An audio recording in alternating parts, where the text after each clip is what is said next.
সুবহানাল্লাহ, আল্লাহ পাকের পরিকল্পনা দেখুন। যে নবী মুহাম্মদ সাল্লাল্লাহু আলাইহি ওয়াসাল্লামকে মক্কা থেকে তাড়িয়ে দিচ্ছে মানুষ, আল্লাহ রাব্বুল আলামিন সেই মক্কা নবীর পায়ের সামনে এনে দিলেন। সুবহানাল্লাহ, মাত্র 8 বছরের ব্যবধানে। যে বদর যুদ্ধে মুসলিমদেরকে একদম নিঃশেষ করে দেওয়ার প্ল্যান করা হয়েছে, ওই বদরেই আল্লাহ রাব্বুল আলামিন আবু জাহেলের মৃত্যু লিখে রাখলেন। যে ইউসুফকে কুয়ায় ফেলে দিল তার ভাইরা, সেই ইউসুফকে আল্লাহ পাক সেখান থেকে রাজপ্রাসাদ, সেখান থেকে কারাগার, সেখান থেকে আবার নিয়ে আসলেন মিশরের পলিটিক্যাল পাওয়ার। আল্লাহর পরিকল্পনা। যে ইয়াসরিব একসময় ইহুদিদের দাপটের জায়গা ছিল, ওই ইয়াসরিব মুসলিমদের পরতলগত করলেন আল্লাহ পাক হিজরত করিয়া। বাদশাহ নাজাশি আবিসিনিয়ায়, আমি তো মালয়েশিয়াকে একটা আবিসিনিয়া মনে করি, এখানে মাশাআল্লাহ এরকম পরিবেশ আছে, শান্তিপূর্ণ ইসলামী পরিবেশ। বাদশাহ নাজাশির এরকম পরিবেশ ছিল।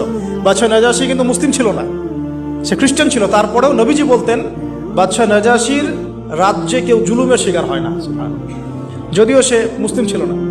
ওখানে ইসলাম নিয়ে গেলেন আল্লাহ পাক, ওখান থেকে পুরো আফ্রিকা ইসলাম ছড়িয়ে পড়লো। সুবহানাল্লাহ, এক খালেদ বিন ওয়ালিদ রাদিয়াল্লাহু আনহু, যার হাতে উহুদ যুদ্ধে বহু মুসলিমের প্রাণ গিয়েছে না, সেই মানুষকে আল্লাহ রাব্বুল আলামিন হেদায়েত দিয়ে 100টা যুদ্ধ করিয়েছেন। সুবহানাল্লাহ।